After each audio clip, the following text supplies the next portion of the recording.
நான்காவது பெரிய பொருளாதார நாடாக இந்தியா வளர்ந்திருப்பது குறித்து வரைகலை மூலமாக விளக்குகிறார் சிறப்பு செய்தியாளர் அபிநயா.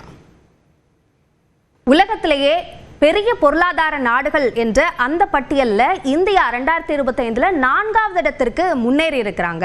அது எப்படி? முதல் 5 நாடுகள் என்னென்ன அப்படின்றத பார்த்தோம்னா, முதல் இடத்துல அமெரிக்கா இருக்கு, $30.51 ட்ரில்லியன் அவர்களோட பொருளாதாரமா இருக்கு.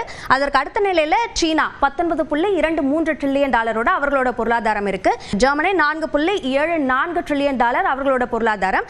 4வது இடத்துல இந்தியா. முன்பு ஜப்பான் இருந்தது, இப்பதான் இந்தியா ஜப்பானை பின்னுக்கு தள்ளி 4வது இடத்திற்கு வந்திருக்காங்க. $4.187 ட்ரில்லியன் இந்தியாவுடைய பொருளாதாரம் இருக்கு. ஜப்பானோடது 4.186. அந்த வித்தியாசம் ரொம்ப ரொம்ப குறைவாக இருந்தாலும் கூட இந்தியாவுடைய வளர்ச்சி அதிகமா இருக்கிறதுனால இன்னமும் ஜெர்மனியையும் பின்னுக்கு தள்ளி 3வது இடத்திற்கு விரைவில் முன்னேறுவதற்கான வாய்ப்பு இருக்கு என்று கருதப்படுது. இப்போ இந்தியாவுடைய பொருளாதார வளர்ச்சி என்ன எப்படி இருக்கு அப்படின்னு நம்ம பார்த்தோம்னா, 2025-26 6.2% இருக்கு.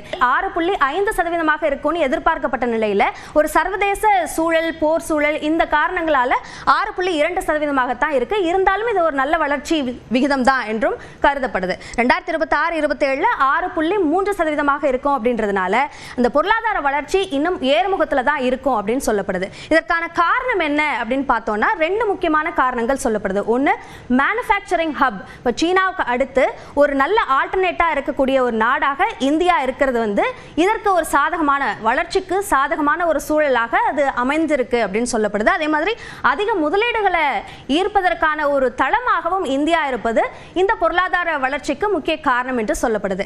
அடுத்ததாக, இப்படி பொருளாதார வளர்ச்சியில முன்னேறக்கூடிய ஒரு நாடாக இருப்பது என்னென்ன தாக்கத்தை ஏற்படுத்தும் அப்படின்னு பார்த்தோம்னா, சர்வதேச அளவில் ஒரு ஜியோபாலிட்டிக்ஸா இருக்கட்டும் அல்லது மற்ற விஷயங்களாக இருக்கட்டும், இந்தியாவுடைய அங்கீகாரம் என்பதும் இன்ஃப்ளூயன்ஸ் என்பதும் அதிகமாக இருக்கும் அப்படின்னு கருதப்படுது. அதே மாதிரி முதலீடு ஈர்ப்பு என்பது இன்னும் அதிகரிக்கும். ஏன்னா பொருளாதார அளவில் முன்னேற ஒரு நாட்டில் இன்வெஸ்ட் பண்றதுக்கு நிறைய பேர் முன் வருவாங்க என்பதனால அது அதிகரிக்கிறதுக்கு வாய்ப்பு இருக்கு. அதனால வேலை வாய்ப்பும் அதிகரிக்கிறதுக்கு வாய்ப்பு இருக்குன்னு கருதப்படுது. அதே மாதிரி எளிதாக சர்வதேச அளவில் கடன் பெறுவதற்கான ஒரு வாய்ப்பு, குறைந்த வட்டியில கடன் பெறுவதற்கும் அதிக கடன் பெறுவதற்கான ஒரு வாய்ப்பையும் இந்த பொருளாதார முன்னேற்றம் ஏற்படுத்தும் அப்படின்னு சொல்லப்படுது.